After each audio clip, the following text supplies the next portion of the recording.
This morning inside your spotlight, we're dealing with children who've witnessed violence, and I'm talking to psychologists at the Children's Authority of Trinidad and Tobago, Halia Ramdas, as well as acting registry manager at the Children's Authority, Micah Tanyu. Good morning, ladies, and welcome to the show. Good morning. How are you all doing this morning? Fair to find. I'm doing well, thank you. Nice. All right, so we could jump straight in. What are some of the things, Halia, that we can look out for after children have witnessed violent circumstances? What are some of the signs that we should look out for that are red flags that we might need to do some intervening? Okay, so it's always interesting when I'm asked the question of what are signs, because many of the signs for trauma, for emotional distress, for mental health challenges, for abuse are very similar in terms of normal developmental trajectory for young people, for children as well, right? So it's really important to just be mindful of, and I always say it, knowing who your child is gives you a better position or foundation to see what is off, what is strange, what is different.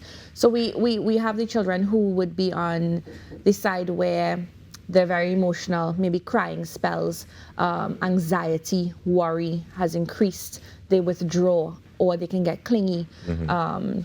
We have the children who would go on the other side of things, they may become aggressive, they may become angry.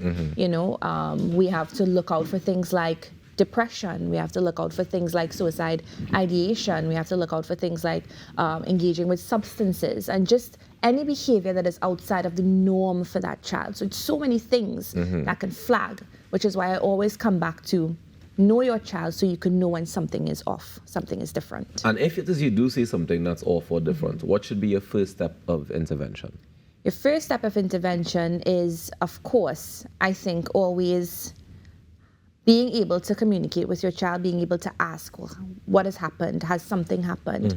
Having those open lines of communication gives you that jumping off point to really hopefully get to the root of things. And we always tell parents that you not being able to address something in the moment doesn't make you a bad parent, or doesn't mean that you are not a capable parent, but it means that it is outside the realm of your abilities at this time, and you reach out. You can reach out to a psychologist, you can reach out to a general practitioner, you can reach out to staff at the school, whether it's the guidance officer, the social worker, the class teacher. And so there are very many avenues that you can reach out if you need that extra assistance. Something is going on with my child. I can't put my finger on it. They're not opening up to me. I don't know what else to try, what else to do. So there are many avenues. If you suspect your child is being abused, maltreated, in any form or fashion, of course, then you contact the Children's Authority. All right, and let me jump across to you, Micah, on that note, because if we contact the Children's Authority, what's the procedure normally like? Right, so first let me start by saying that there are many avenues that we can be contacted. So I'll leave the most common and readily known for last. Persons who have access can reach us via our website at ttchildren.org. There's a reporting portal that's very readily available right there, where you just input your information. You can indicate that you want to report anonymously, and that information will come through to us. Okay. You can also report via our email address, registry@ttchildren.org. And we are also available 24/7 via our hotline at 996 or 800-2014. Persons can also walk in at the authority, but as I indicated, we are all very readily available via the hotline to receive any information. Just out of curiosity, if I go to the website and I put that report in, how long does it take to get feedback?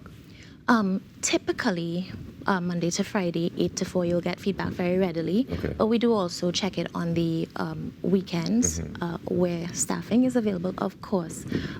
But the hotline is really where you'll readily get someone available to respond to you. All right, so let's say, like Ahelia mentioned, I reach out and I say, I'm having trouble communicating with my child. Something is clearly wrong and I don't know how to get them to open up. What's the next step from the Children's Authority? Right, so with respect to the type of information that we receive and we intervene on behalf of, it will be concerning matters of abuse, or potential risk of harm to a child. So we're looking at things like neglect, and of course there's the gamut that can fall under neglect, educational neglect, physical neglect, medical neglect, and so on, right? Physical abuse, sexual abuse, domestic violence, all of that. If you do have concerns, however, with respect to your child opening up and you feel like there's something that you can't put your finger on, of course you can reach out to us and we can guide you accordingly to understand from you if you might have started the process, as Ahelia would have pointed out, with respect to trying to dig and just elicit from your child, is something potentially wrong? Did something along the lines of abuse cause your child to be acting in the way that they are, acting away from their baseline? You can reach out to us. We will dig a little bit with you to try to understand if this is a matter that we need to intervene in directly. If it is one where it is not a circumstance or it's not evident at the forefront that it's a circumstance of abuse, we can refer and guide you accordingly to the agencies that might be available. Okay, so let's say that we are able to discover that there is some level of abuse happening. Do we get the police involved immediately, or what's the process like? So it depends on the type of abuse, and so the types of abuse that fall under the criminal element is where we would involve the police. Right. And we typically advise not only to report to us, but to also bring that matter directly to the attention of the police. But we are also mandated to report to the police, so we follow through on that end as well. So for example, where it's a matter of physical abuse, that information we're going to try to elicit from you everything, the child's name, if you're not the immediate caregiver, likely they are based on the scenario you're pointing out, but the child's name, their nickname, their age, the school, the address, all of the things that we need to reach and to find the child, and the details regarding the concern, specific details like the perpetrator, the frequency, right. The perpetrator's access, and that information is critical not only for us to act, but when we relate to the police, for them to begin their criminal investigation. And in a situation where it's not the parent who's directly reporting this, let's say it's a family friend or a neighbor who happened to witness something, does that change the course of the investigation? Oh, no, it doesn't. What, of course, would be a little bit different is the amount of information they might be able to provide to us. And so we really encourage people to share as much as possible. And at the very least, with respect to information to find the child. So even if you don't have the exact house number or light pole number, being able to give us directions, that would help us to find the child. Key landmarks, if there's a car outside the house, a big mango tree in the yard, whatever it is, I think that is the most critical thing for us. Even the child's school, if you don't really know the child's address, it's a point of contact for us to be able to locate. Now, Ahelia, in terms of children witnessing violence or violent acts or being abused, as the case may be, do we look for different things based on what has happened to them?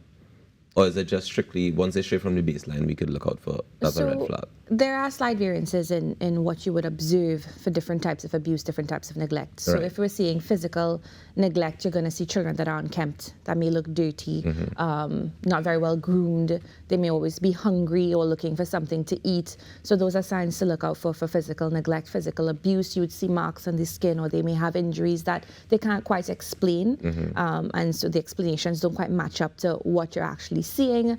In instances like physical abuse, they may or may not act aggressively. They may or may not be clingy towards you because they're seeking security, they're seeking some comfort, safety. You may find that they are avoidant of leaving to go home. So they're always by someone else's home, or they're in school just playing and not really leaving to go to school. For sexual abuse, you look out for things like withdrawal. Sometimes girls may tend to, and I say girls because boys are also sexually abused, right? But in girls, you may find that they tend to either be very sexualized, and so may change their form of dress, or they may cover up a bit more. Again, they may withdraw, become clingy. For younger children, you want to look for things like stains, blood in their undergarments, and these things. Teenagers may become, like I said, more sexualized, more sexually interested, active, depending on, the severity, how long, what age the abuse started, and these things. Emotional abuse, you would find children who possibly have very low self-esteem, low confidence, because they're always hearing all of these negative things pounding in their heads, So those are just a few of the things, in addition to all of the regular things that may be happening. Some of the things I hear you saying there, some parents might not consider what they are doing to the child as neglect. They mightn't think it falls into that. They might think, well, I just busy, so I didn't get time to comb the child hair. I just busy, I didn't get time to wash the clothes properly, or whatever the case may be. Is there support as well? Well, I don't know the Children's Authority, but is there support for the parenting aspect of things with people who might be new to parenting or not very good at it, as the case may be, and they might need some assistance? So when children come before us and we are actively engaged in our investigation processes and then our intervention processes for these children, whether it's a psychological test, whether they're seeing one of our psychologists for some therapy, we like to look at the whole family. Right. So while we're not able to actively give intervention to family members, we have our caseworkers or social work trained caseworkers who actively seek opportunities through other ministries, through other agencies that provide these types of parenting sessions, intervention, so whether it's National Family Services or social development or what have you, who actively seek these connections and these links for families to also get intervention and to build capacity. So you guys are working with all of these different agencies So at we all work times? with quite Quite a few of the agencies. If a situation happens where the police is called and Children's Authority is not called, do you also have that active working relationship with the police? So there's not an instance that would happen. When the Children's Authority receives a report, we automatically give that report to the police. If the police receive a report, they automatically give that report to the Children's Authority. So it works hand in hand. So you can report to either agency and both will get the information and act accordingly. So in a situation where they have claims that people would have made reports about situations and they say, well, the police never take me on, or do we know if all the situations, are there ever situations where you've heard of something and you say, but we didn't receive that report? I mean, certainly It's there possible. are situations where things have been in the public sphere and it was indicated that it was reported to the authority. There have been instances where it was not received by us. I mean, we cannot say or speak to if it was reported anywhere. Yeah, and in that case, if a situation makes it into the public domain and you guys hear about it, but you didn't get an actual report, can you then still investigate because it's in the public domain? We actively seek out that information once it concerns a child who is at risk of abuse or is actively being abused or was reportedly abused. We actively seek that information so that we can have an opportunity to intervene. I want to say something, and Micah can correct me if I'm wrong, but the information we're receiving, it's also important for public to be aware that that information is triaged. So when we receive information, depending on how much information we're able to assign a risk level to it, we're able to decide if it's enough information to act right now, if we need to gather more. And I suspect with the police, it may be the same. And other agencies, Childline, National Family Services. anyone that you're reporting to, we're able to act only if we have sufficient information, and we act in the timing of that action or that investigation intervention also depends on the level of risk. So now every report will be investigated. Right. How quickly we move depends on the amount of information and how serious. So if we have a case or report where we believe the child is in imminent danger, so the neighbor is calling, like I'm hearing him beating the child right now. I'm hearing screams, I'm hearing X, Y, and Z. He has a cutlass there in the yard. Those are situations that it's very high risk because we don't know what can happen, how it's going to play off.